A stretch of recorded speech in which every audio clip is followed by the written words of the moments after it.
stolen identity from a deceased person for disgusting reason. And the plot thickens even further. In what is even more bad news for former President Barack Hussein Obama's former Attorney General, who is supposed to be the chief law enforcement officer and chief lawyer of the United States government. Yesterday Kim.com reported that a new batch of Department of Justice emails were released to the American Center for Law and Justice. The release was part of an ongoing investigation into the secret meeting between former AG Loretta Lynch and former President and well-known sexual predator Bill Clinton, on an airport tarmac in Arizona, whose wife crooked Hillary Clinton was at the time under investigation by the FBI. Since one of the main priorities of the Barry Soetoro presidential administration was transparency, we now learn that one of those emails reveals that his crooked AG Loretta Lynch was actually hiding her identity by using her grandmother's name, Elizabeth Carlisle, as an alias. Not a very bright cookie if you ask me. In fact, even Anthony Weiner was smart enough to not use his grandfather's name when he tweeted nude pictures of himself to underage girls. And these were the people leading our great nation. Hope the free stuff and historical value of electing the first black president was worth it, folks. And to make matters even worse, it's now being reported that lying Loretta wasn't the only Obama AG to use an alias while conducting official government business. Charlatan Obama's first crooked AG, the racist Eric Holder, also used an alias, Lou Alcindor. Fox News reports. Judicial Watch clashes with DOJ over talking points from Lynch-Clinton tarmac meeting. Conservative watchdog group Judicial Watch is clashing with the Trump Justice Department over access to talking points the DOJ prepared under the Obama administration to explain the controversial tarmac meeting between Loretta Lynch and Bill Clinton last year. Judicial Watch is seeking the documents as part of a Freedom of Information Act lawsuit. The group complained late Wednesday that it had received heavily redacted emails pertaining to the department's internal preparations last year to press inquiries on the Lynch-Clinton meeting. It's jaw-dropping that the Trump administration is blacking out key information about how the Obama Justice Department tried to spin Loretta Lynch's scandalous meeting with Bill Clinton, Judicial Watch President Tom Fitton said in a written statement. The tarmac meeting fueled Republican complaints at the time that then Attorney General Lynch had improperly met with the husband of an investigation subject, Hillary Clinton, just before the probe into her personal email use was completed with no charges filed. Fired FBI Director James Comey, in Senate testimony in June, described the tarmac meeting as problematic. Judicial Watch says Peter Kodzik, then Assistant Attorney General, was involved in handling the Justice Department's response to media inquiries regarding the tarmac meeting at the time.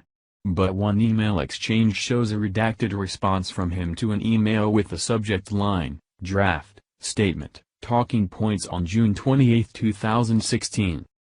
Another email shows then Director of the Justice Department Public Affairs Office Melanie Newman emailing with colleagues to flag a story about a casual, unscheduled meeting between former President Bill Clinton and the AG.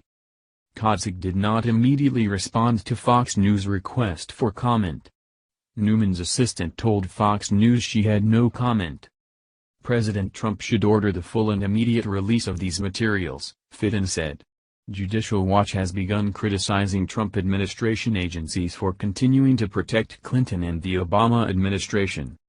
While the DOJ does not comment on ongoing litigation, a Justice Department spokesperson referred Fox News to a letter sent by the DOJ Office of Information Policy on August 1, 2017 to Judicial Watch explaining their decision to maintain redacted materials. A senior attorney wrote to Judicial Watch that all 315 pages are appropriate for release with excisions made by pursuant to Exemptions 5 and 6 of FOIA. The letter explains that those sections pertain to certain inter- and intra-agency communications protected by the deliberative process privilege, and information release of which would constitute a clearly unwarranted invasion of the personal privacy of third parties. A justice spokesperson told Fox News that decisions to claim the deliberative process exemption are routine. Brian Fallon, a former spokesman for Hillary Clinton, brushed off Judicial Watch's claims against the Jeff Sessions-led Justice Department. Judicial Watch must be getting pretty desperate if it is now accusing Trump's own Justice Department of orchestrating a cover-up to protect the Clintons, Fallon told Fox News. The meeting between Clinton and Lynch occurred just days before the former Secretary of State was interviewed by the FBI about her personal server and email use while leading the State Department. A week later, Comey called Clinton's actions extremely careless but did not recommend charges. The criminal investigation was closed and then briefly reopened in October prior to the 2016 presidential election. In his June testimony, Comey cited concerns with Lynch's handling of the investigation. Comey told lawmakers that Lynch directed him to describe the email probe as a matter and not an investigation. Comey says Lynch tarmac meeting, directive to downplay probe prompted him to go rogue on Clinton case.